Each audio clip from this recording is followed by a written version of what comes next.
Hey, wrestling fans. Welcome to One Wing Wrestling, brought to you from Toronto, Ontario, Canada, where we help you navigate the complex world of pro wrestling, bringing you the best matches, world-class wrestlers, and the news you can count on. At One Wing Wrestling, we bring the elite to you. I'm your host, Krishna, and joining me, as always, is Mr. Bill Cutbush. Bill, how's it going? I am coming to you tonight from, well, technically Mississauga, Ontario, but close enough to be in Toronto, Ontario, Canada, where a few months ago we said we'd be attending this event live. But as you've heard us to death talk about, we're not going to be there live, as are 99% of Torontonians who can't afford those ticket prices. So yeah. Anyway, next time. Yeah, Scotiabank Arena. But we have an event coming to us tonight from Toronto, which is AEW's first time in Canada. This first is time going international. That's true. They haven't been to England?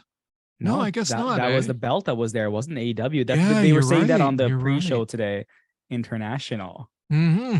Yeah, the very first international AEW event, and they came to Toronto, Ontario, Canada, the home of one-winged wrestling. It's clearly why they came here. They're like, those guys deserve a show. We're going to make sure they can't actually attend it, but those guys deserve a show. So yeah, that's great. Thanks, Tony. At least you're in our neighborhood. Other than that, I mean, it's a day, right? 24 hours since we last recorded. Not much has happened since. Not much wrestling news, no, and that's no news these days is good news. I can tell you, I've started to watch, the Destruction event, the New Japan Destruction event from last weekend. I got so much other wrestling to go through. I'm going to be checking out some more Joshi stuff. It's going to be a very busy week of watching wrestling. But okay. Yeah, I'm taking it to heart. Just enjoy wrestling. For those of you who want to check out our new show, we recorded it yesterday. It is up, our edition of One Winged Wrestling Weekly, essentially, where we do go over the news of the day and our matches of the week, our wrestler of the week. And this week, we also profiled Julia from Stardom Wrestling. So if you want to check that out, please do so. But tonight, we have an event coming to us from, did we tell them where it's coming from? I don't think we mentioned it, actually. Okay, it's coming from Toronto, Ontario, Canada at the Coca-Cola Arena. For those of you in Toronto who are like, Coca-Cola Arena, that's the Ricoh Coliseum. Yes, we've been there quite a few times to watch Leaf preseason events, and we've been there to watch WWE house shows years ago. And actually, now thinking about it, tonight is actually, speaking of Leafs, is the Leafs opener as well. Luckily, I think they're in Montreal, so I was gonna be like, wow, downtown's gonna be chaos tonight, but I think they're in Montreal, so yeah, good things, guys. It'll just be slight chaos then. Yeah, exactly. Yeah, with all the bars and the big screens, and I'm sure they'll have. It's guys, if you don't understand yet, in Toronto, hockey is still the number one sport, in spite of the fact the Leafs have done absolutely nothing and haven't won a Stanley Cup since they expanded the league beyond 6 teams. Okay. We are the most futile franchise in the National Hockey League, bar none, but we have the most undying fan base of like people who are just suffering along with the team year after year. Yeah, think like Chicago Cubs before they won a World Series not too long ago. And as Bill just pointed out, like the team that suffers, like right now, the Leafs own the record in sports for the longest droughts. So, hey, if you think your team is bad, just remember the Toronto Maple Leafs own that current record. So Chicago, when you had that 103-year record, whatever it was, guess what? Toronto now owns it because you guys won the World Series a couple years back. We're trying, guys. We'll get to 103. Don't worry, because I will not see a Leaf Stanley Cup in my lifetime. So anyway, but I will always have professional wrestling. And to be honest, I enjoy that more than hockey anyway. So we have a few matches on tonight's card. Do you want to get into them? Let's get into it. Okay. First on tonight's card, we have Billy Gunn taking on Swerve Strickland. I'm excited for this match. I mean, the only reason I'm excited is because I'm a huge Swerve fan. This match, again, could potentially be a dark horse. I'm not going to choose, obviously, my match of the night, because I know which one that's going to be. But it has potential. Swerve is amazing. And I'm very curious how Billy Gunn is going to go up against Swerve, because Billy Gunn in his prime, he was he was athletic, and this guy is still like I don't know what type of fitness regimen this guy's on, but he's in great shape. Can he move the way he used to? Probably not. He's a lot older, but I'm not going to put it past him. I'm thinking this is going to be a really good match. And again, it's going to progress the story. There's a reason why Swerve is fighting Billy Gunn here, because of the cheating that happened, right? So I'm very interested in this match. Yeah, I'm interested in it because, like you, I have grown to love Swerve Strickland. I loved the promo that he cut on Rampage. Was it Rampage? Yeah, it was Rampage, wasn't it? When he came out. Yeah, because the Acclaimed came out and interrupted that whole garbage match with Tony Nese and and then he interrupted them. So it was Rampage. Yeah, he came out. I liked the promo he cut on Rampage, and I'm interested in the match from that point of view. I never liked Billy Gunn. I never liked his work in WWE. He can wrestle, but he's kind of like a workhorse. Yeah. Like he's passable. He's not going to screw up. He can throw some big moves. I'm hoping he can work as a good base for some of Swerve's more fun stuff. If that happens, it could be a good match. This is going to be nowhere near the match of the night, but I'm interested in the story more than I'm interested in the match. And as Swerve pointed out in his little promo that they showed on the road to Toronto, him and Keith Lee have tried everything. They've tried to be nice. They tried everything the right way. So he's like, maybe I'm going to try some stuff the wrong way now, and we'll see what goes down today. So that's good. I like that. Kudos to you, Swerve. I like bad Swerve. Mm-hmm. Next up, we have Jungle Boy Jack Perry, and he is being billed as such on all the stuff. So they've added the Jack Perry now officially to his name. Jungle Boy Jack Perry taking on Luchasaurus with Christian in his corner. I feel that the crowd is going to love Jungle Boy, but Christian's going to get a massive pop. He's in Toronto. Christian's going to get that. I wouldn't be shocked if Luchasaurus wins this match, just because of maybe outside interference by Christian. But this is going to be, again, Jungle Boy is fantastic. Issues here, like from the first match as well, we're watching like a very acrobatic person go up against a larger, slower opponent. And I'm not saying that that's bad. Like Luchasaurus can go when he wants to, but not as fast as Jungle Boy can go, right? And like a Swerve. So it's gonna be a good match. I'm very curious to see the fan reaction, because again, Toronto and Christian, right? So I'm very curious about, like, that's what I'm more concerned. It's gonna be a good match. I'm just more into like, how are the fans gonna react to this? Mm-hmm. What if there was a Canadian wrestler that came out as a surprise in Jungle Boy's corner? I can't think of any that would be available. It's just, I could see that being like a counter to Christian, right? Like, if only Edge was available. I know, right? That would be perfect. But yeah, no, the match is going to be good. Luchasaurus is good in the ring, and I think that will really help fighting Jungle Boy. This could be a good story of an underdog, and if that's told well in the ring, it's going to be a good match. Agreed. Right? Now, is Jungle Boy going to win this? No, because I already said their end fight's going to come in a cage. Yeah. Because of all the interference. It's going to be interference that loses in this match again, interference upon interference. Pay-per-view coming up, Full Gear, Jungle Boy, Luchasaurus, Steel Cage. That's my prediction right now. You heard it here first. Not match of the night, though. No.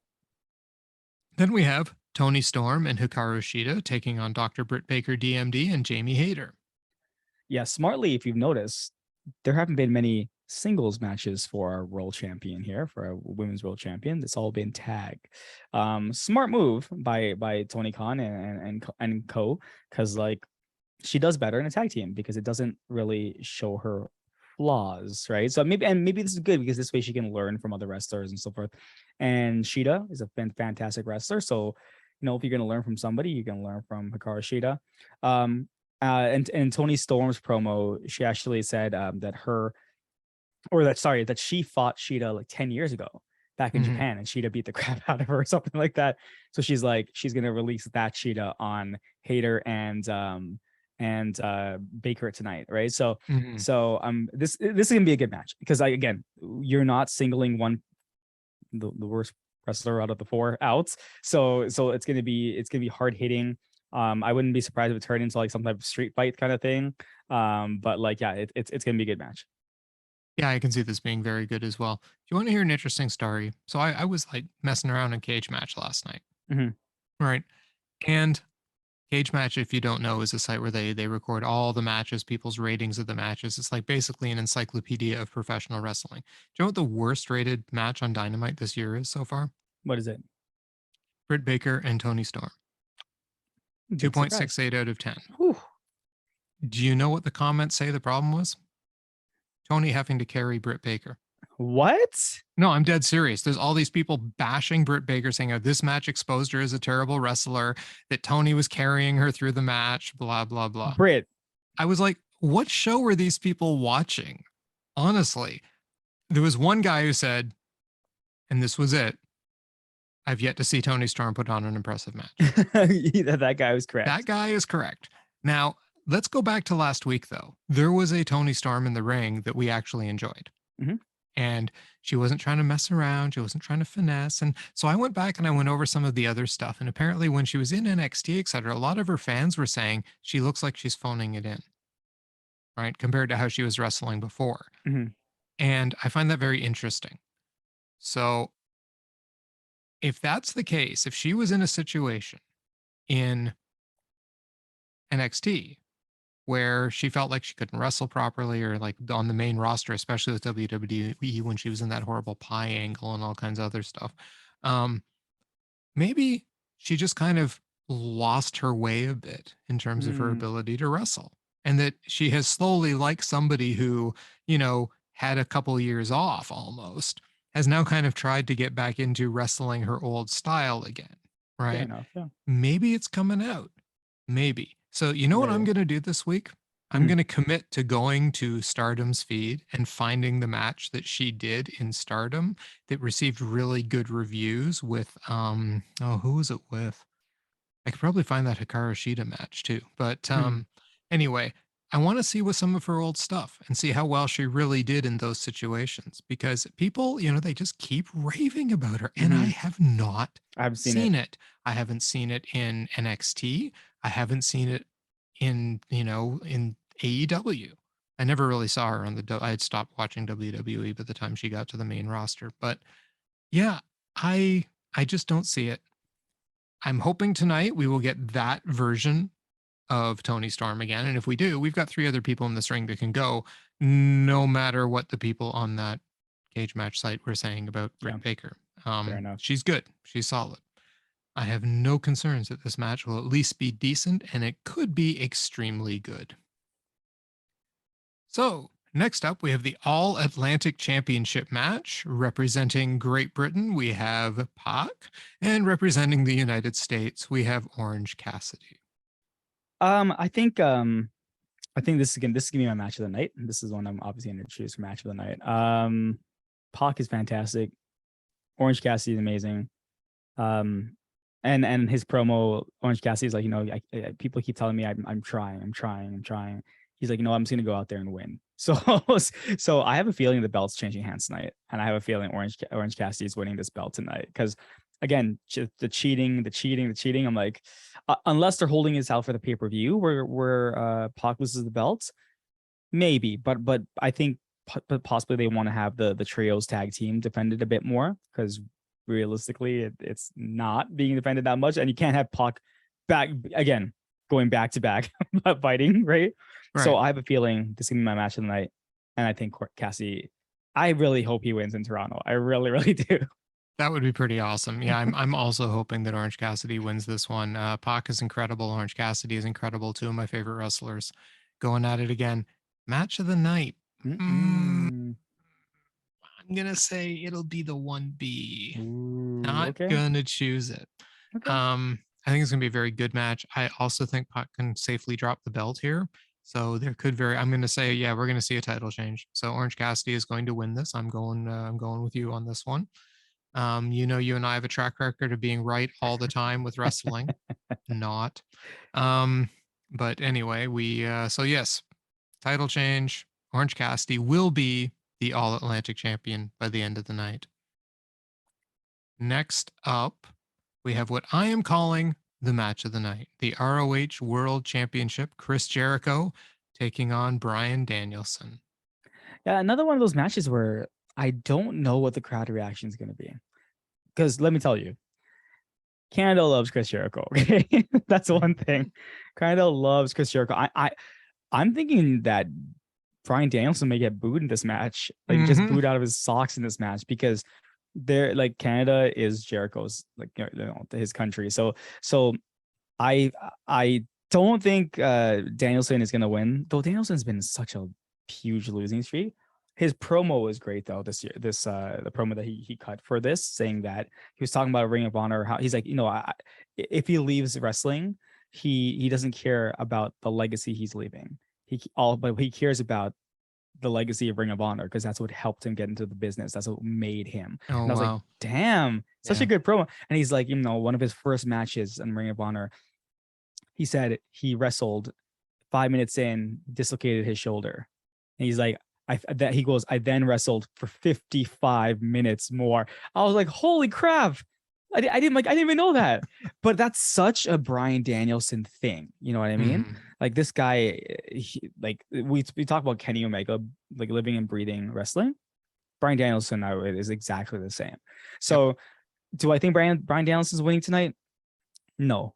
But does it hurt Danielson anyway? No. He's going to become the Ring of Honor champion eventually again, right? I think that's at least owed to him. But man, this guy, he's so I love Jericho, I love him in Canada, but it's so hard to cheer against Danielson. I can't do it. I just can't. Like, I love Bryan Danielson, and just that promo today, man. And Chris Jericho pointed out, you're coming into my turf. This is Canada, right? This is my homeland, right? And he's like, he's going to be backed up by, what did he say? He's going to be back. After he wins, he's going to be escorted through the streets by 25 Toronto Maple Leaf alumni. Like, what the hell? He's gonna be paraded around Toronto. I was like, bravo, Chris, bravo. So there's no way Jericho's losing this match. But I see what you're saying. I see the story, because he's bringing out Lionheart tonight as well. And I see the story that's continuing here. I don't know. Like, I don't think Jericho's losing, but man, I'm so sick and tired of Danielson losing, right? I'm so tired of this stuff. But no, it's gonna be a good match. Now, I don't think it's gonna be my match tonight, but hey, you can tell us why it's gonna be your match of the night. Stories. And look, Bryan Danielson. I mean, he is the winner of the Bryan Danielson Best Technical Wrestler Award in 2021, upsetting Zack Saber's 7-year streak as Best Technical Wrestler, winning the Bryan Danielson Award for Best Technical Wrestler. Yes, Bryan Danielson wins his own award. That's kind of awesome. But anyway, he really is incredible in the ring. Energetic, fast, incredible.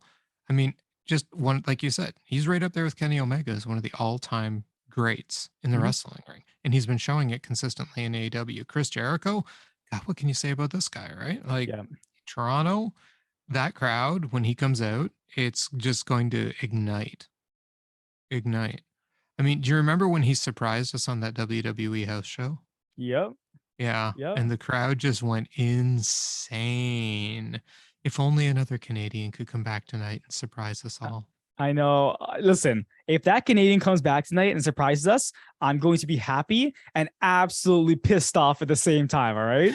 That's all I gotta say. Absolute. If that's what was planned, oh my God, I would lose my absolute mind. Tony Khan, I will tweet you tonight if that happens. Oh my God. But an angry tweet as well. But Sammy style. But you know what? The thing about it is, like, Mox has to show up tonight, right? You have to figure Moxley's showing up tonight somewhere. He's not on the card, but he actually showing up. First time in Toronto, first time in Canada. Are the world champions not showing up on his wife's on Canadian? TV? His wife is Canadian. You're telling me Moxley's not showing up tonight? Moxley's showing up tonight. So there has to be some type of confrontation between him and Hangman tonight. There has to be, right? Where's MJF on this card? He's gonna be there. Obviously, he's gonna be there. So like Mox should be there too, right? Yeah. So yeah, but I mean, this match though, do I think it finally puts a finish on their feud? Yes. Do I think there's a chance that Danielson could win the ROH title tonight?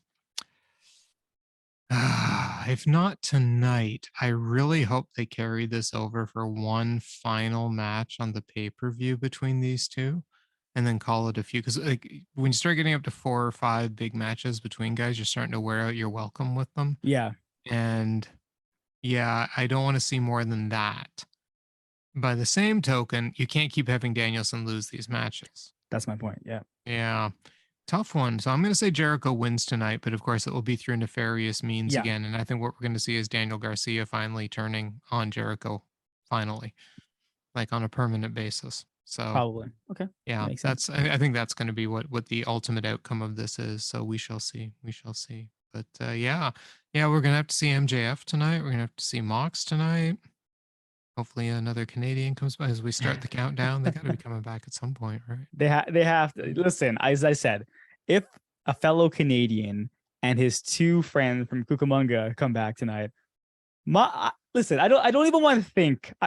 What's really got me by the fact that we couldn't get tickets is the fact that I was like, oh yeah, the Elite aren't going to be there.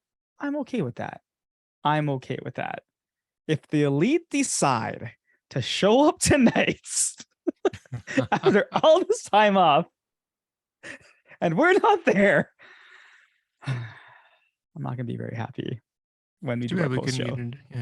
Yeah. That's okay. Then you can be the angry rant guy. It can be Krishna hates everything instead of Bill hates everything.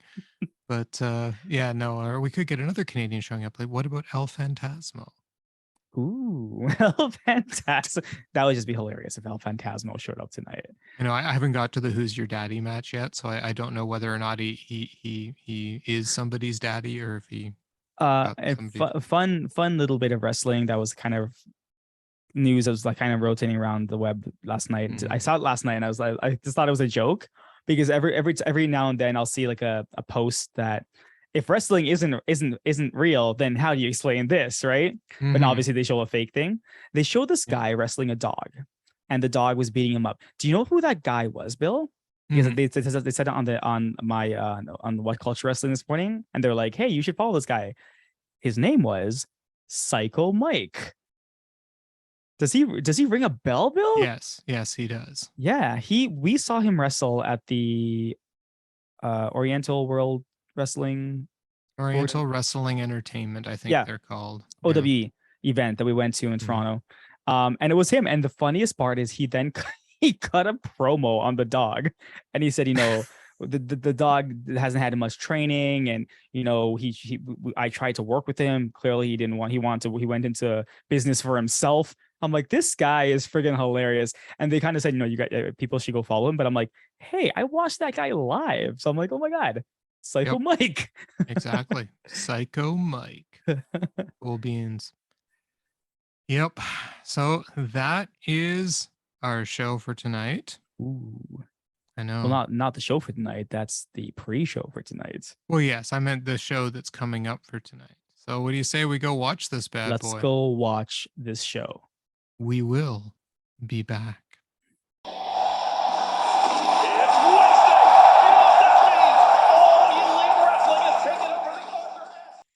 And that was Dynamite. It was coming to us tonight from, as we may have mentioned once or twice, Toronto, Ontario, Canada. Oh, yeah, Toronto. Yeah, it was in Toronto, but you'd never know it from some of the reactions of this crowd. But anyway, although you would know it from some of their other reactions. Yeah. Anyway, Coca-Cola Arena in Toronto, we've got Taz, Toni, and Excalibur on commentary. And immediately they introduce Renee Paquette, who has now joined the broadcast team, though as a backstage interviewer, it would appear.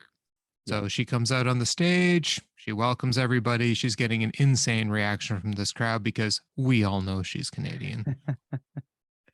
She then introduces Christian Cage and asks him, how does it feel to be back in Toronto? And he says, it feels great since I'm the face of the city. I'm the face of the whole country of Canada.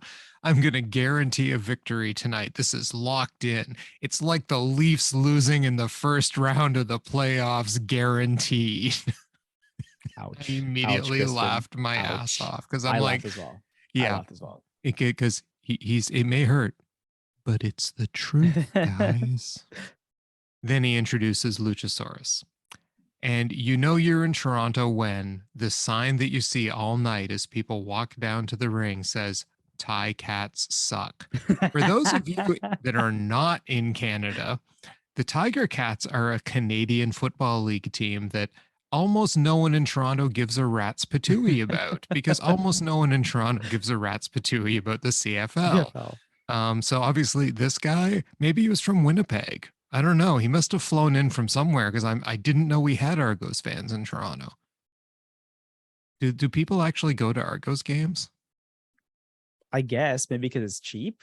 Oh, maybe. Yeah. So maybe there's a few fans. And, you know, if you're going to hate a team, it's the Tiger Cats, right? So anyway, guys, the Thai Cats suck. So we get Jungle Boy versus Luchasaurus. And Jack Perry was doing pretty well at the beginning. He targeted the arm of Luchasaurus for a little bit, and then Luchasaurus landed a German suplex, punched him off the turnbuckle to the floor, and he goes and gets a table, okay? Cleans off the ring announcing table, moves it over, and after he's already set it up, the crowd starts chanting, we want tables. It's like, did you not see the one he just set up? Like the we want tables is supposed to come before he gets the tables. I know it's been a long time, Toronto. Okay. I know, but honestly, before the table gets set up. Anyway, sure, embarrass us in front of the world, Toronto fans. Embarrass us in front of the world. Luchasaurus then smashed him on various rails to send it to commercials, where he then beat him up in the ring for pretty much the entire commercial break. Jungle Boy does a tope suicida, though, and is caught by Luchasaurus. There's a choke slam attempted outside, but Jungle Boy actually Hurricane Rana's Luchasaurus into the ring post. They fought on the apron by the table until Jungle Boy does a running dive sunset flip to put Luchasaurus through the table that the crowd had asked for. That was a pretty cool spot. Christian wanders then down to ringside to an Edge is better chant. The distraction, though, lets Luchasaurus take control again. Luchasaurus with a vicious buckle bomb and a choke slam for a near fall. Jack Perry reversed a shoulder carry into a crucifix. Looked pretty cool. Reversed a slam then into a poison Rana, and then a kill switch for a near fall. Jack Perry puts on the snare trap, but Luchasaurus made it to the ropes, and then Christian prevents Jungle Boy from dragging Luchasaurus into the ring, and this is too much for Jungle Boy. Christian's distracting him too much. He gets out of the ring, but this lets Luchasaurus get the advantage again. Avalanche choke slam and his finisher for the 3. What'd you think? I really like this match. I was going through the matches tonight, and I was like, you know, which one was the best one. And when this match started, I was like, wow, this match actually was pretty good. Like, as I said at the beginning, Jungle Boy is awesome, right? You could tell he has chemistry with Luchasaurus. So that spot where he power bombed a Luchasaurus through the table was pretty awesome. Again, Christian Cage, we knew this was gonna happen. We knew it, right? We called it at the beginning. It's gonna be interference, causing Jungle Boy to lose, because Jungle Boy for a lot of this match, he dominated it. Like, he was taking it to Luchasaurus, and I was like, holy crap, this guy, this is really awesome. Again, I love the match. I thought it was great. I mean, it carries a story. I think you're right. It's going to be like a steel cage match. These two have to go at it. Christian just playing Christian heel, right? Like, well, the crowd kind of booed him at first when they came out. Then they kind of cheered him. I was like, okay, make up your mind, everyone. And then he makes comments about the Leafs. And then he talks about the Jays losing on Saturday. It seems like a 7-1 lead, and they can hang on to that. And then he's like, no, this city needs some winners, and that's when he guaranteed his win and stuff like that. So yeah, no, I enjoyed this opening. I thought it was a good opening for the show, and I thought the match itself was awesome. Yeah, the match was solid. Yeah, it was good. I liked the way Jungle Boy went after his arm. I Mhm. do like though that Christian pointed out, to take a big man down, you got to like basically go after his legs. Legs. Yeah. And he was going after an arm for whatever reason, I guess softening him up for the snare trap. I Maybe. don't Yeah. know. Yeah, but anyway, he worked over the arm a bit, but it didn't really seem to have much effect on Luchasaurus. And yeah, it ended exactly the way we said it was going to end. Mhm. Yeah, I thought it was good. I wasn't blown away by it or anything. I mean, it was good. We see people go through tables all the time now in AEW, so it's like, oh, look, a table spot. It was just an innovative way to get him there. I mean, I enjoy watching Jungle Boy, so it was fine. It was a fine match. So yeah, on to the next match. Which before that, though, we get Renee in the back with Ethan Page and Stokely. And Matt Hardy comes running in and he's like, "What have you done?" And apparently the firm has purchased private parties contracts. Matt wants the contracts, so he tells him to put the contracts on the line in a match. He'll fight Ethan Page or whatever. But Ethan's like, "No, I want Isaiah Cassidy on Rampage." And Ethan Page says, "Look, if I win, the firm owns Matt Hardy's contract too. And if Matt Hardy wins, then private parties released from their contracts." Yeah. This is interesting because Ethan Page is not going to lose in Canada. His hometown, as he's pointed out on his interviews, and he's not going to lose against Isaiah Cassidy either. So it's going to be interesting. Like Matt Hardy, part of the firm because he's forced to. This is such an odd. It's very odd. I don't know what to think about this yet because there's another promo which is kind of weird that's gonna come up. We're gonna talk about, but yeah, I don't know what to think about this one. Yeah, it is kind of odd. I'm not sure where they're going with it. Okay. I'll give you the provisional pass tonight. Sure. Yeah. Yeah, If let's it see makes what sense happens with later this on. match on Rampage. See if this story starts to make sense. See what I think of Matt Hardy being forced into the firm. Matt Yeah. Hardy? Weird. I just, Yeah. yeah. Anyway. Okay. Well, then we go to the ring, and my man QT Marshall is in the ring. And he's like, "So, WarJoe, huh? How creative. WarJoe." And I'm like, "QT, you are reading my mind. How did you know? How did you know?" See, QT is awesome. Then we get WarJoe comes out, and they're going to be facing Nick Comoroto and QT Marshall of the Factory with Aaron Solo, the punching bag, in their corner. Joe got a bigger pop than Wardlow. Did you Yes, notice that? I saw Yeah. that. Yeah, it's because you know why? Torontonians are smart. They know Samoa Joe bigger than Wardlow. Yeah. Yes. So basically, they beat up QT until Nick is tagged in. Nick gets a very brief moment of offense. Wardlow sent on Atomico, and Joe puts Nick and me to sleep. They then powerbomb QT after the match just because, but this makes the Toronto fans go insane because they love them some power bombs.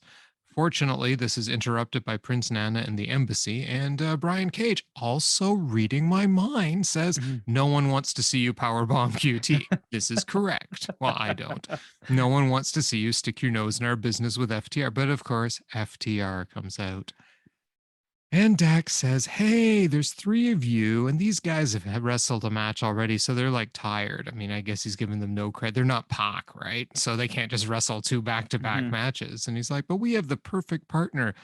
And of course, you know what this is. They're going to introduce a big Canadian to help them out. Remember, I told you we were going to get the return of a huge Canadian tonight, right? He's an Ontario native. And what time is Rampage on? 10? So we're getting 10 of the Dark Order. Is that what this was? At first I was like 10 of the Dark Orders. It's coming out. I'm like, Preston Vance is Canadian. I had no idea. Yeah, Sean Spears comes out, and they basically now have reunited the Pinnacle minus MJF. Yeah, exactly. That's exactly what they did then. Yeah. Sean Spears, Krishna. Yeah, you called it. You said Sean Spears returning, and I laughed. And Sean Spears returned tonight. I don't know. This entire thing, I was like, meh. Like, honestly, it's weird cheering for all the bad guys in this. QT comes out, punching bag. We knew they were going to lose. But everything he said was correct. He's like, WarJoe. And you could tell QT was trying to get the fans to chant WarJoe. Yeah. He's like, WarJoe, WarJoe. And they didn't even chant WarJoe. They didn't get the cue there. No. And then of course Brian, I'm so happy Brian Cage is back Me too. because he's so funny. He's like, nobody wants to see Power what's called Powerbomb Symphony QT. He's like, right. And he kept saying, like, there were 3 of us and there were 4 of you, right? Like again, he's pointing out facts. Yes. There were 4 of them last week. So again, I'm cheering for this did nothing for me, honestly, this match. Except made me think, like, man, this WarJoe team really puts me to sleep, right? And and really, FDR, you need to separate yourself from all these people and just go wrestle some tag team matches. Oh my god. Yeah, just separate yourself and just go do that, because you're being, oh my god, so underutilized right now. My favorite guys in this whole segment were QT Marshall and Brian Cage. Yeah, exactly. Yeah, that was it. And they were saying everything I was thinking. I didn't care about the segment. And it moved on to a new segment. Yay. So we go in the back and we've got Toni back there with Jericho, Matt Menard, and Angelo Parker. And Angelo says, Bryan Danielson, you're a piece of garbage. You made this personal by trying to poach Garcia when you broke up our happy family. And then Jericho says, Garcia's like a son to these two and a little brother to me. Yeah, Which is just the best line. He hasn't returned my calls or texts, but tonight I'm the Lionheart. I'm going to out wrestle and outfight Danielson and leave as champion. All honor the Ocho. Yeah, well, this is good. This was a good setup because I didn't know what was going to happen here, right? Because we predicted something here and earlier, and I didn't know what was going to happen. And I thought, yeah, they're drawing attention. This is the way you tell stories, right? You have these segments. You constantly you remind the audience what's happened. And Jericho, Menard, and Parker are awesome at this, right? So, I thought this was good. Yes, yeah, it was good. I enjoyed it. It was good. I love that Jericho line. There was like, these guys are like your fathers, and I'm like your brother. no, because remember they used to make fun of Daniel Garcia. Yeah. They said, well, you keep calling him your son, right? Yeah. So that's what they're like, your fathers. You're like my younger brother. Yeah, exactly. Yeah, what they so did was it Rampage? They did that last week too, and it was just like Menard and Parker gave him this look like, what are you talking about, right? Because I mean, obviously Jericho's so much older than them. Yep. Anyway, then Swerve's music hits, and we're gonna get Swerve Strickland taking on Billy Gunn. And of course, the entire crowd goes absolutely apeshit for the Acclaimed. Caster makes some Toronto references, including, Matthews on the ice. So Canada loves the Acclaim, according to a sign. And I would like to point out that guy to you with the sign that said Canada loves the Acclaim. You don't speak for all Canadians, okay? Yes, you don't speak for this do. Canadian. We love the Acclaim. I am Canadian and I do not love the Acclaims. Acclaim. Stop claiming you speak for all Canadians. Done with that. We love the Acclaim. No, well, you might. Billy Gunn keeps trying to take off his pants as the match starts. I didn't like. I get doing this. The daddy ass. I know. Thing, I know. Right? Yeah. Until Swerve gets Billy with a drop kick to the thigh and starts to work the leg, which he does for the whole commercial. And Swerve knows how to work body parts. Okay, like seriously. Billy tries a vertical suplex, but Swerve lands on his feet, shoves him outside, and then a diving knee drop to the outside that just looked insane. That was crazy. Yeah. Billy mounts a comeback with some clotheslines and a slam, but the famouser was avoided. Swerve then does a flatliner to Billy and a Swerve stomp for a near fall. He counters a sleeper, but ties himself in the rope to ensure the 3 count. Yeah. And that's the end of the match. He cheats to win, which is awesome. This match was so slow. I could not believe how slow. And you were right. Like at the beginning, I was like, yo, this match might be like the dark horse tonight because of Swerve. But man, did it show how slow Billy Gunn is. And listen, credit to Billy Gunn. This guy's like almost 60 years old. So, I get it. Like they did the best they could, but this was not a match of Swerve's I'd ever recommend to anybody to watch and this is no fault on Swerve. No. It's 100% on the guy he's working with, right? So yeah, I when this match was over, I was kind of like, oh, thank God it's over, right? Because I'm like, I don't need to see Swerve just wasted right now against Billy Gunn. I'm so happy he got the win because he needed to win that match, right? Yep. I was kind of shocked that I really did expect like maybe the Acclaim to come out and try to start something with Swerve and Keith Lee come out, but maybe Heath Lee's on vacation somewhere right now. So I don't know. But yeah, I thought, you know what? Everyone loves the Acclaim and their little rap. I laughed a lot on and they, the Acclaim. They play up everything. They're fun, but just the whole Billy Gunn thing, even at the ending, like when you talk about the ending segment, like this match was okay, and then the ending segment made zero sense to me. Oh, the ending Can you segment explain? was Yeah, just, oh my, and I haven't got there yet, but I mean, yeah, I'll yeah. get to it right now. Okay. First the match. Yeah, slow. I've got nothing to add. This was all Yeah. Swerve. This was Swerve carrying the match. This was Mhm. Billy Gunn being slow. And you know what? I forgive him. He's old, right? And he's not Sting. So, you know what? Fine, whatever. The Acclaimed come out and they just ignore Swerve as he walks by them. Okay.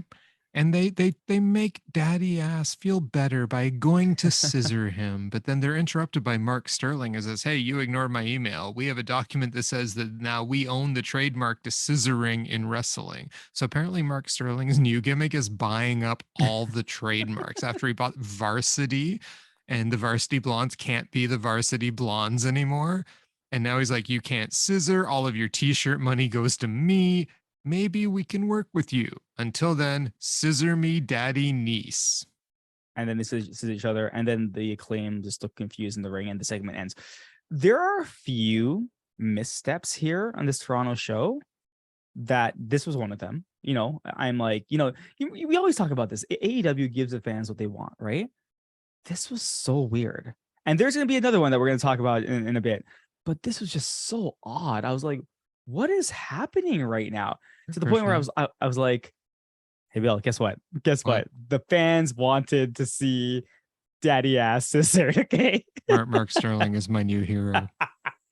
This was such an odd and terrible Scissor segment. me, daddy, niece. Yeah, that's right. Listen, the only good thing about this is that I got to see Tony Nese. That was what I considered a good thing here. Yeah, because he's great.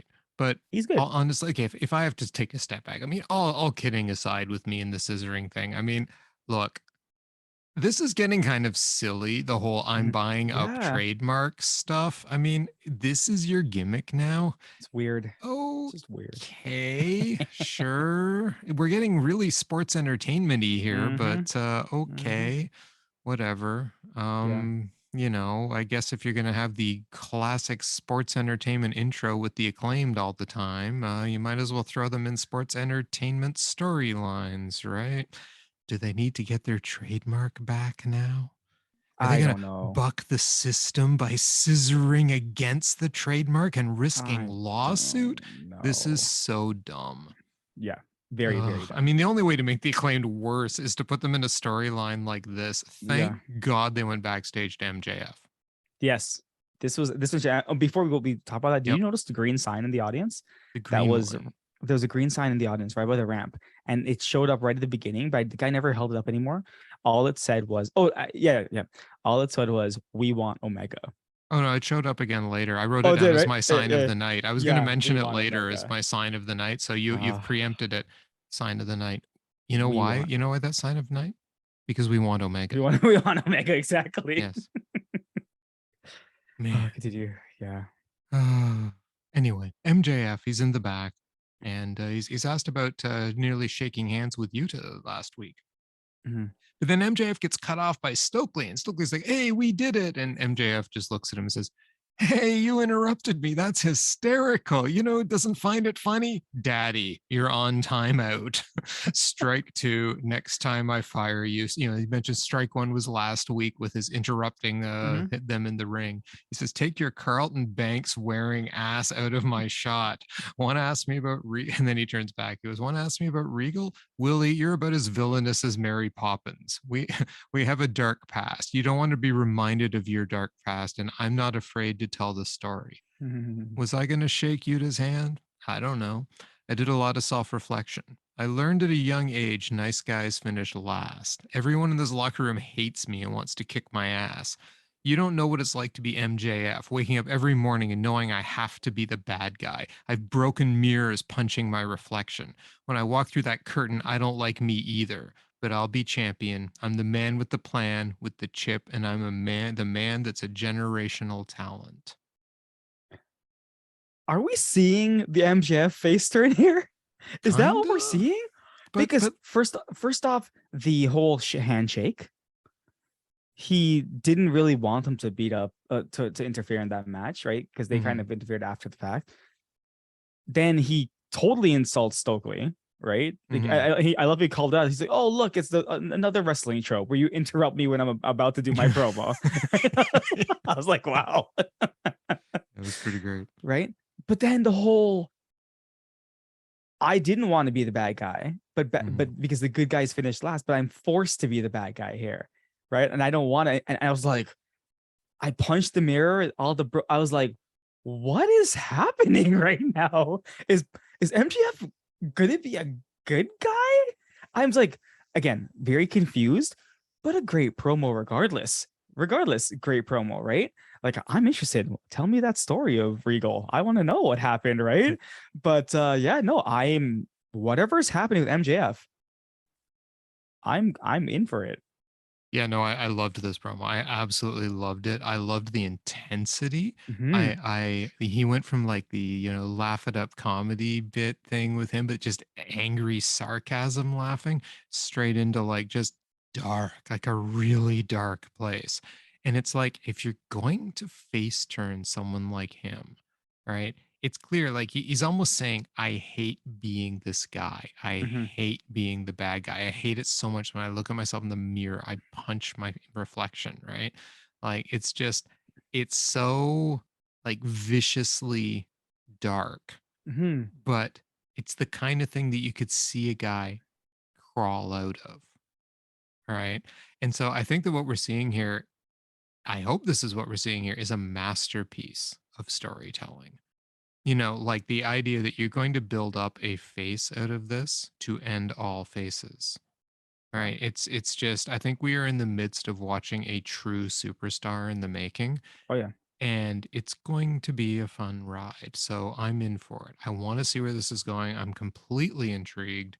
This was some really good stuff, and I look forward to next week and seeing some Mm-hmm. more of it. Mm-hmm. So yeah, good stuff.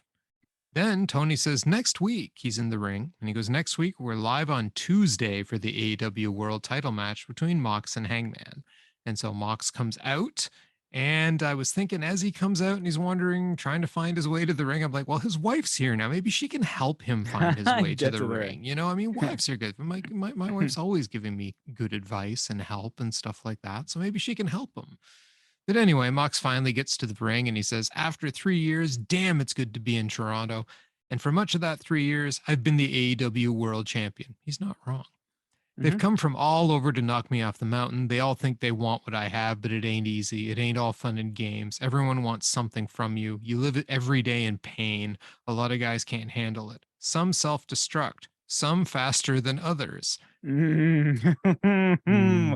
I heard. Yep. Yep. And you. Yep. The world champion does not have the luxury of being anxious or fearful or doubt or second guessing. It's a dirty job and you have to be ruthless and indiscriminate, but goddamn, I love this job. This brings me to our boy, the cowboy, Hangman Page, who of course obliges by coming up. And Hangman says, whatever you have to say about me, I want you to say it to my face. Actually, you said it all last week. You respect me in the ring and as a person. And I would be lying if I didn't tell you that coming from you, that meant the world to me because I've watched you for these past 3 years. I've come to respect who you are in and out of the ring, a hell of a champion, father, and husband. And there have been times when I looked at you and I saw the kind of man I wanted to be. But last week, you shattered the illusion. Last week, when you called me a nice kid, you think I'm a kid? Is that how you feel about me? And Moxley says, that's exactly what I think about you. I don't think you're the same guy that knocked me off a ladder a year ago. If you get the shot to take me out, I don't think you got it in your guts to pull the trigger. And Hangman says, maybe you're right. Maybe I'm not the same guy. I hesitated in May and it cost me the championship. I went for the trios championship with my friends and we failed, and my friends are disappearing. I can't sleep at night. I'm depressed. I'm anxious the medicine isn't working, but I'm still here because I'm a man. Now, at this point, I was asked to provide tech support to a malfunctioning cell phone, which wasn't actually malfunctioning, but I was still required to provide tech support for it. Now, as far as I know, this was the end of the promo. Am I correct in that? um Or was there more? Because I had to pause it and then the TSN feed will what jump.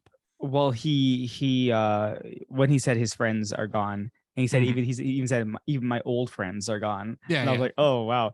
And then he started like pounding his head. You got that part in, right? Yeah. I can't sleep at night. Yeah, I'm depressed. yeah, I'm anxious. yeah, Medicine isn't working, but I'm still here yeah, because I'm a man. And then that seemed to be the end of what he was going to say. yeah. But that's also where I had to hit pause. And then when I started to back up, it seemed to jump with Hangman leaving the ring. Oh yeah, yeah. So after that, um, I think Moxley, what is it? I think he says he doesn't have it in him, in his guts, to Yeah, I do got it. that part. Yeah, Yeah. and yeah, then they just said next week Oh, he yeah. So said I was he right. yeah That was the end. He yeah left the ring. Sorry, he got his people. shot. It happens sometimes when I get interrupted by tech support and I'm trying to watch wrestling, and it doesn't matter how much I'm stressing, I need to watch the rest of this promo in real time. Sometimes the tech support is just going to take priority. Anyway, what'd you think of the promo? um yeah, no, I thought, Moxley, clear shot at see, I think this was a shot at CM Punk. Clear shot at CM Punk than what Moxley took. I was like, wow, that was bold. The whole Hangman thing, again, just referencing the Bucks and Omega, not but by not by and without saying their name. That's not the passion in Hangman. Holy crap. The guy punched his head open. I Mm-hmm. could not believe that. When he started bleeding, I was like, are you kidding me? Right? This guy's punched himself so many times in the head. He's bleeding right now. I was like, wow, next week that match is going to be fantastic. So they've done their hype. Like I love the fact that Mox comes out, the crowd's fully on Mox's side. Then Hangman comes out, they kind of boo a little bit. But by the end of the promo, the crowd's just cheering, cowboy shit. So I was like, yeah, no, Yeah. this was a great promo, great setup. And remember we said, where's Mox, right? Mox needs to be on the show. Hangman needs, and they did a good job. This was a really good promo. Yep. Yeah, I agree completely. If you want hype for the main event next week, then you got it, right? I mean, Yeah. what more could you want? It's two guys who are incredibly passionate and they're going to have a match. And the one thinks the other guy's a kid, and the kid is saying, "I'm not a kid, I'm a man," because look the kind of crap I've had to deal with, right? And I'm not even sure where I'm going right now. So Mm-hmm. going a little bit crazy, a little bit crazy. He should really come out with Brandon Cutler. Anyway, next up, to my surprise, we had Bryan Mm-hmm. Danielson versus Chris Jericho for the Ring of Honor title. And, Danielson comes out. Then they bring out Jericho. And at first, they turn on Judas for about 2 seconds. And then they turn it over to White Zombie, his Lionheart theme. And this gets massive boos from the crowd because, damn it, they wanted They to want to sing. sing, right? And so yeah, they were kind of mad at Jericho here, so you didn't get quite as loud a reaction for Jericho, Mm-hmm. I think, as you would have had they been singing Judas. Mm-hmm. But the thing was, once they were done and it quieted down, the crowd decided to sing Judas for a while anyway. Anyways, yeah. Yeah, Yeah. they just kept singing. I guess they really wanted to sing Judas. Anyway, Danielson takes control of the match pretty early, and then they exchange 10 punches on the ring posts, opposite ring post. They exchange some chops.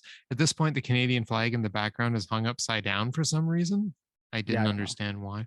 Anyway, Lionheart gets 9 punches and a top rope Hurricane Rana to send it into commercial. Danielson he seems to be working on Jericho's side and back an awful lot until Jericho comes back with the DDT and his classic apron drop kick. There's an avalanche butterfly by Danielson to a label lock, and then more hits to the obliques before he locks in the label lock. But Jericho escapes, gets the walls of Jericho on. Danielson escapes and puts the walls onto a huge boo from the crowd. The crowd is pretty much supporting Mm-hmm. Jericho through this match. Jericho counters into a roll up for 2. He misses a lion salt, but Danielson hits a leaping knee, then one off the top, but a third leaping knee is caught in a code breaker for a near fall. Jericho shoves Danielson into the ref. Both go down with a double clothesline. Now, at this point, Daddy Magic passes the Ring of Honor belt to Jericho, but then Garcia runs down and takes the belt away from Jericho. And Danielson hits the Busaiku knee to Jericho, but then Garcia hits the Busaiku knee to Danielson. And apparently Garcia's Busaiku knee is just insanely deadly. And Danielson's not so much because Jericho recovers first and manages to cover Danielson for the 3 count. No, Garcia hit him with the belt. The belt he pulled away from Jericho. He ran at him with the belt and him with the belt. He hit him with a psycho knee. They even said it in the No, announce the team. Buzz knee was I know Danielson what, hit him, and then they said yeah. Garcia hit Danielson with No, the no, he psycho ran knee. at him with the belt, with Okay. the actual belt itself. Yeah. Okay, so he clocked him with the belt then. Yeah, that's why he did. That's why he didn't get up, because he hit him with because he was smiling and he got up and he ran right into him with the So belt. someone have a word with Excalibur. Yeah. Jeez. Anyway, the rest of the Blackpool Combat Club comes out, and the Jericho Appreciation Society bails. So, what do you think of the match?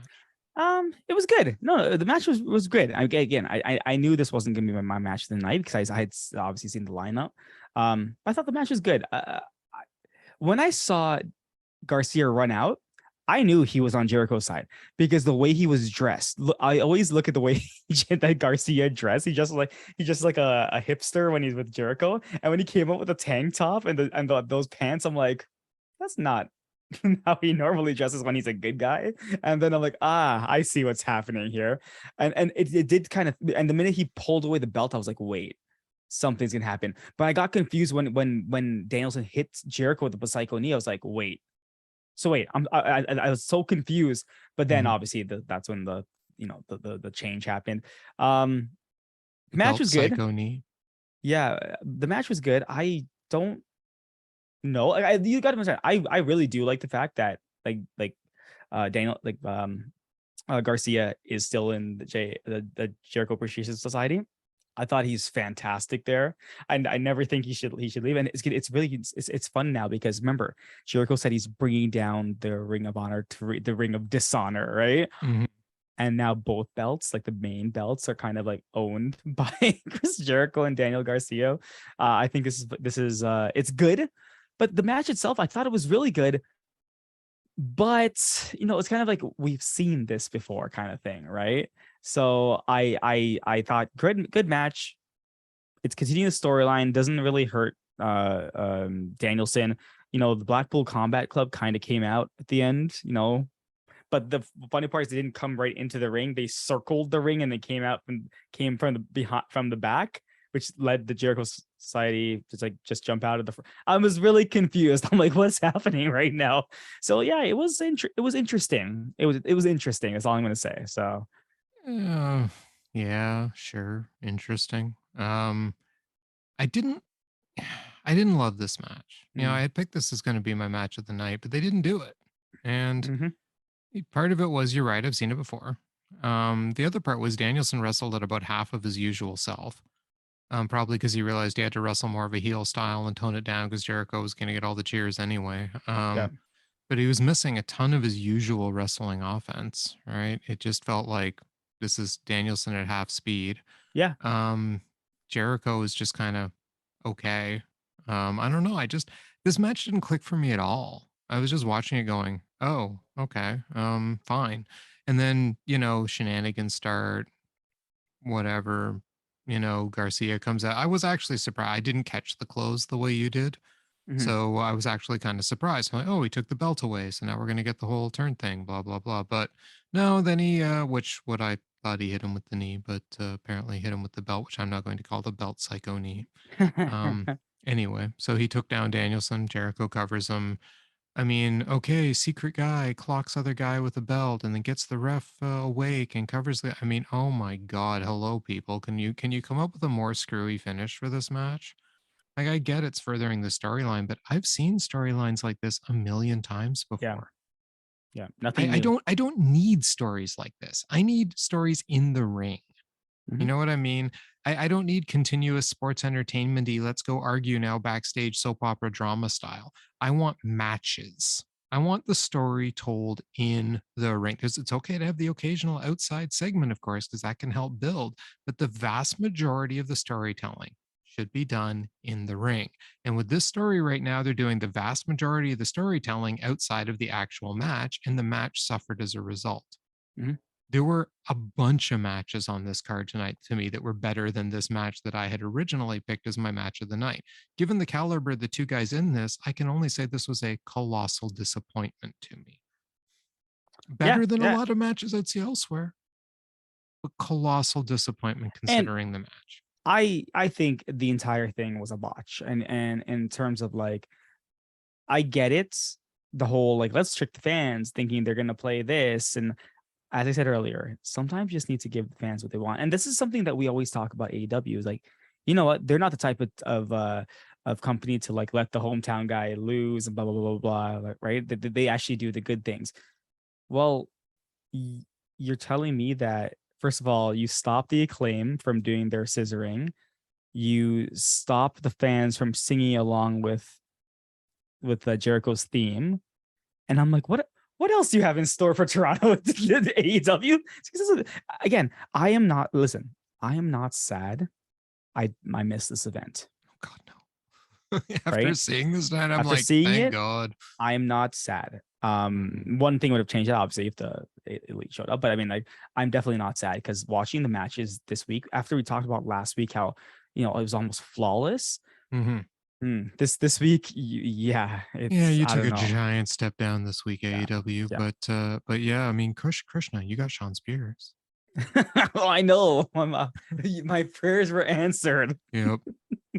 So we go backstage again, and we see Nyla Rose, and she's got the belt she stole from Jade Cargill on Battle of the Belts 4.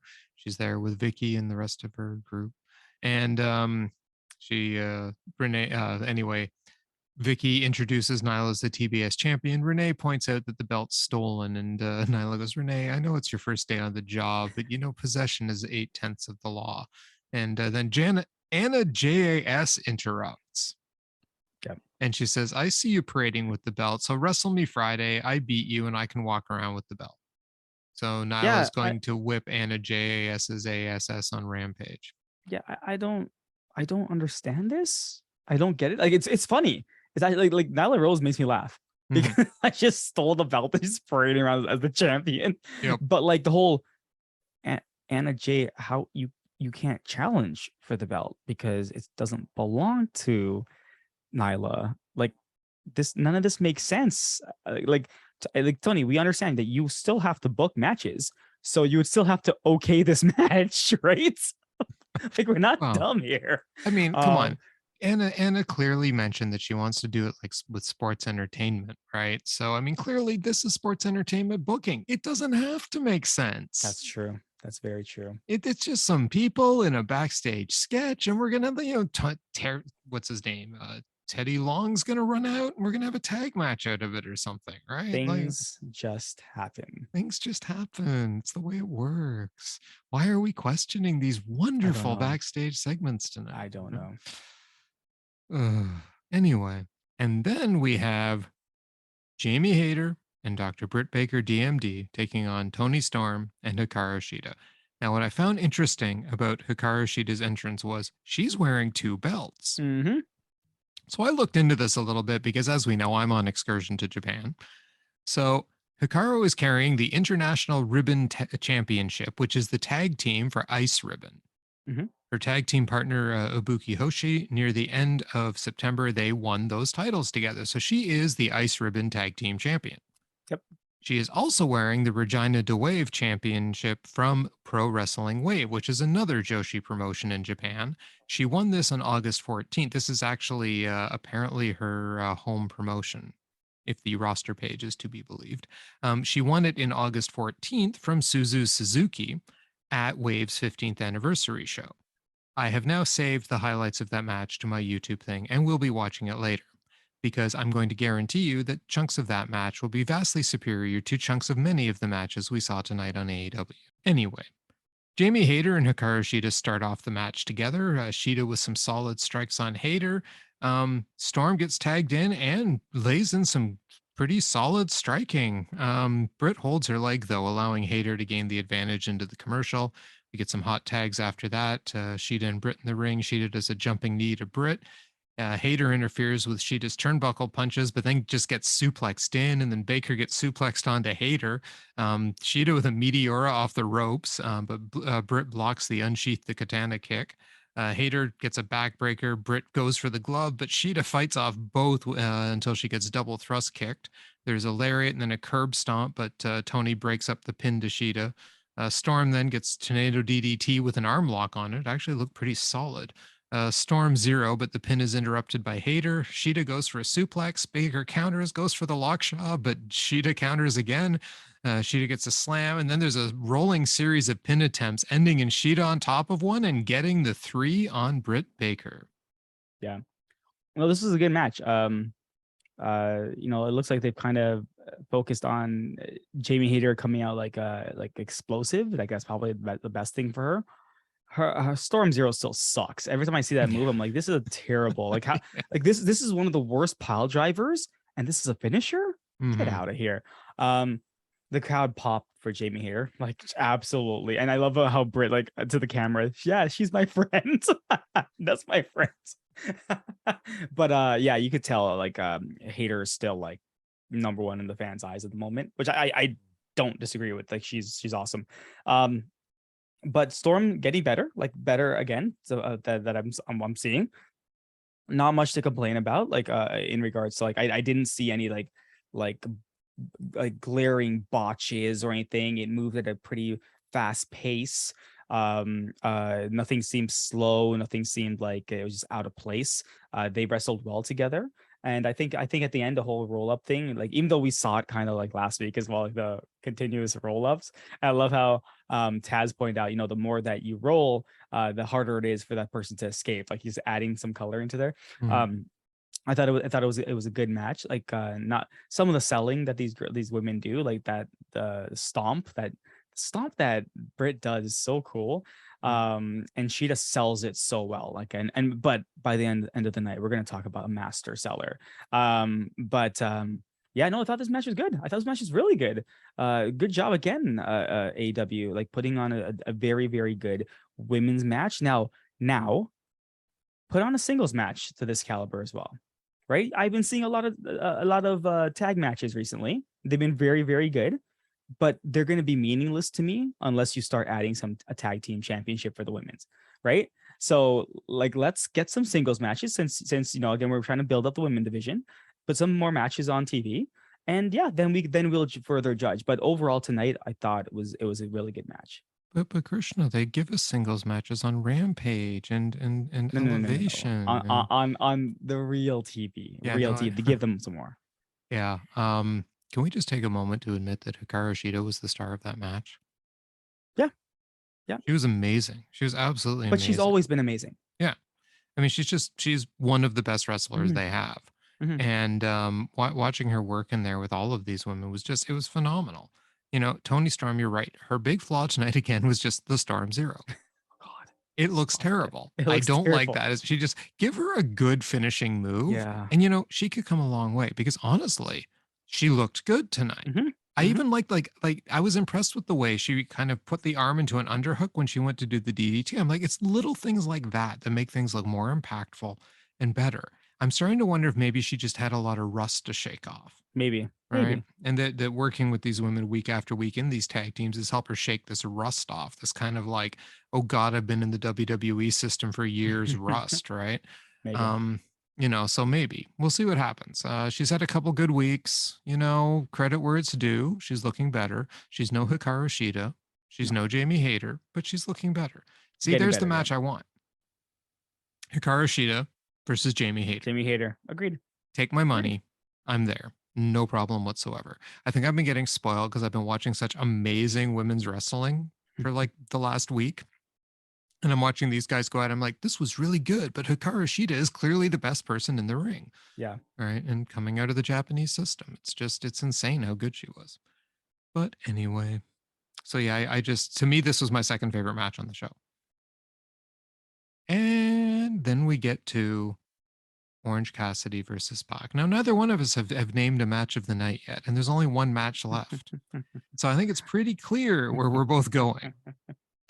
So this is when I saw again the sign of the night. We want Omega. So we get Orange Cassidy and Pac for the All Atlantic Championship. So Orange Cassidy right out of the gate goes screaming across the ring and goes for an orange punch, but Pac counters it and just kills him with a series of running kicks. Pac puts Orange Cassidy's hands in his pockets while he's kneeling and starts doing the soft kicks to him. Then he backs up some more and goes to do like the finishing kick. But Orange Cassidy springs to his feet, and does a drop kick. Just nuts. Gets Pac outside the ring, goes for a tope suicida, but then Pac catches him and gives him a Falcon Arrow on the floor to a holy shit chant that sends it into commercial. During the commercial, Pac drags Orange Cassidy up the ramp on his back. I mean, I'm like, this guy's got to have skin burns from this. There's no way he got dragged that far. No. He was dragged. So I looked at that too, and I thought it was his back as well. He was pulling him. His stomach was on the floor. Okay, so he was up, yeah. But either way, he's got burns. Well, and not even that. I was like, how does someone drag you like that without you dislocating your shoulder? Think about that. You're lying on your stomach, right? Yeah. I was like, oh my God, he's gonna rip his shoulder right out the socket. But yeah, that was nuts. Well, then he tried to kill him with the tombstone on the ramp, which he got off. Then he just takes the ref, goes back to the ring, is like, count him out. Cassidy barely makes it back to the ring on 10 and gets immediately put into the brutalizer. But Orange Cassidy looks like he's going out for a minute, but then suddenly gets a burst of energy and reaches the ropes. Pac at this point goes outside and goes for the hammer. And the ref stops and goes, you think I'm falling for this? You know, I've seen what you've been doing. He's like, put the hammer back, right? So Pac can't take the hammer. And at this point, Pac got distracted by that, and you see Orange Cassidy hits him with a tope and then a DDT on the floor, spinning DDT in the ring and an orange punch, but Pac kicks out at 2. Orange Cassidy goes to the top, but Pac rolls onto the apron, so he jumps into a kick, but he's countered. And then he counters Pac again into a beach break onto the apron. There's an orange punch attempt again in the ring, but he gets caught into a fireman carry, which gets turned into a suplex, and then a brutalizer again, but Orange Cassidy gets to the ropes. Somewhere in here, Pac's ear started to bleed. I don't know where that happened, but he must have hit something hard. I'm assuming outside, like when he hit on the apron, maybe that's where it got cut open. It's quite possible. Now at this point, Pac's frustrated again, so he goes for the hammer outside, but this time a masked man pulls off his sort of mask, and it's Danhausen, and he stops Pac from getting the hammer and tries to curse him. Pac, of course, decks Danhausen, but the ref takes the hammer away from him. But Pac has another hammer. He's just walking around with hammers. So he takes that hammer into the ring. But Orange Cassidy, after hits him with the orange punch when he goes at him with the hammer, and he takes the hammer away. And now at this point, he's got the hammer. He's looking at Pac. The ref's like, don't do it. Yeah. And he takes the good guy route and gives the hammer to the ref. Now at this point, Pac rolls him up from behind, and we're like, oh my God. Oh, no, yeah. Yeah, I don't know. But it's a 2 count. And then Orange Cassidy hits him with an orange punch, doesn't cover him, sets him up, nails him with another orange punch, covers him, 3 count.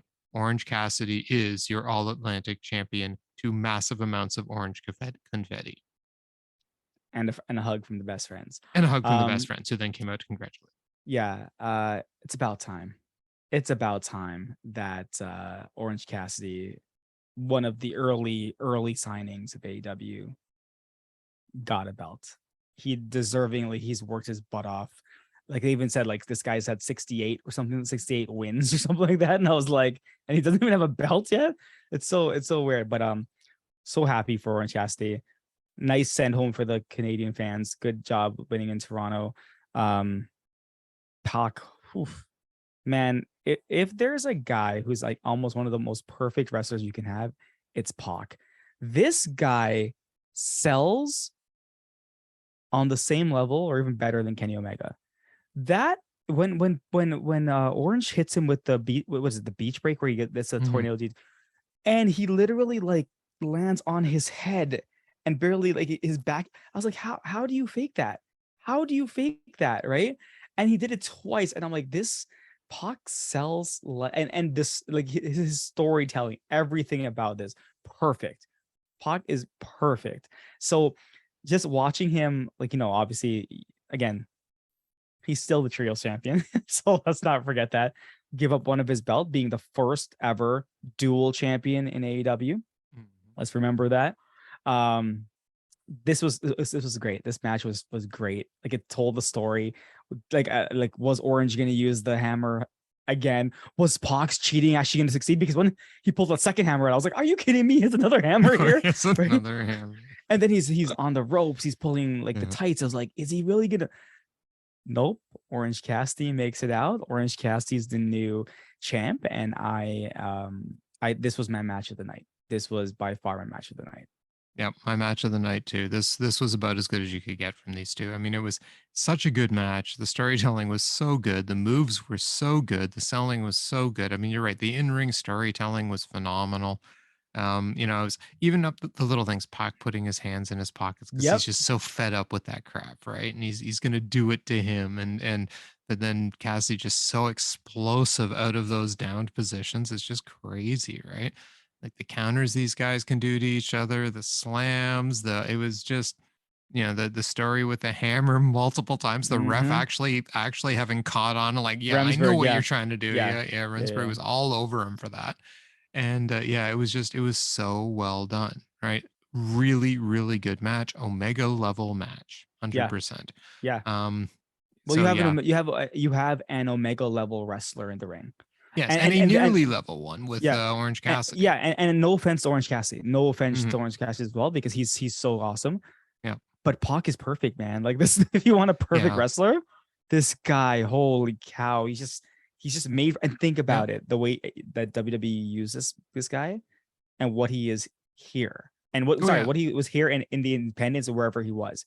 Yeah. Amazing, just absolutely amazing. And because he's got everything too, right? Yeah, he can high fly. He can pound people. He has submission holds. It's like he is an all-around great wrestler. He may not be the best high flyer, because I'd give that to Ray Phoenix. Yeah. You know, he may not be the best submission specialist. That's probably Bryan Danielson in this company. And he may not be, you know, the best brawler. That's probably John Moxley. But he is right up there in the top, you know, 3 or 4 of those of on all everything, 3 of those categories. Yeah. And like you pointed out, his selling is excellent. His facial expressions, his in-ring storytelling, it's just all like so perfect. Yeah. He did such a phenomenal job in this match. And so did Orange Cassidy. Right? I mean, this was a justified title win for him. The story was well told. I loved this match. I'm very glad it happened at the end of the night. I'm very glad that I was left with the feeling of, thank you very much. I got 2 matches in a row that I enjoyed. You know, the women's match was solid. Hikaru Shida, I could watch her for days. Jamie Hayter's amazing. And then we get into this, and we've got, you know, Pac and Orange Cassidy, and Orange Cassidy finally with a belt, much deserved. Yeah. It might just be the All Atlantic Championship, but I look forward to the title defenses against the kind of opponents that the All Atlantic Championship seems to generate. So Orange Cassidy will be wonderful in those matches. And Pac can go on to play with the trios belt with Death Triangle and see where that goes. So yeah, I very much look forward to the future of both these guys that were in this match. Well done. Well done. I can't agree more. Like, as I said, to me, Pac is like one of the most perfect wrestlers that you can get. And yeah, it ended the night. Like, it's one of the weird things is like where I'm not upset that I didn't go to the show, because you had, you know, you had a couple matches that were good, and a couple of matches that were mediocre. And you're right. If you're a fan and you went to see Danielson versus Jericho, then yeah, you probably let down by the quality of that match, right? So very up and down episode of Dynamite. Not sure why though, because they've been such a constant high ever since the Too incident. much sports entertainment. Maybe, I guess. I can't explain it, but yeah, the quality just wasn't there tonight overall. Yeah, and the story, they've been trying to do the storytelling outside of the ring. You got to do it in the ring. That to me was a problem. This is not an Omega level Dynamite by any stretch of the imagination. Had 1 Omega level match, had a couple matches I enjoyed. You know, Jungle Boy Luchasaurus was a standout. The women's tag was a standout, match, and the final match was Omega level. So, but beyond that, I'm like, I was disappointed with Jericho and Danielson. The rest of it, take it or leave it. Didn't really do much for me. Exactly. Disappointed. Like, think about that. So 6 matches, 3 were good, or 3 were really, really good, and 3 were just not good and kind of skippable, right? So exactly. Not a good episode. Right. And with that, it will bring us to our thought that summarizes the evening. My thought that summarizes the evening is kind of like a celebration to Orange Cassidy. So I was gonna put like insert cool move here, insert picture here, and if no one knows what I'm talking about, is just look at Orange Cassidy's entrance and you look at his background, and the whole point is that he was too lazy to create a entrance for himself, so he's left all the generic insert pictures here, and it's perfect. It's perfect for a guy that's never broken character, right? Yes. So congrats Orange Cassidy. That's like literally, I think the last match saved the show in general for me. Yes. So yeah. Yep. So congrats. No, I could see that totally. Good thought. My phrase is, we want Omega, but Pac will do for now. He will do for you know what? We want Omega in the Bucks, but you know what? That death triangle, Pac Exactly. and Lucha Brothers, they're a close second, They're a close second. They're a close second. So hopefully we will see more of them in the near future.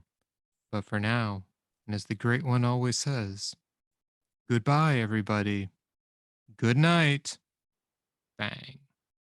Good night, everyone.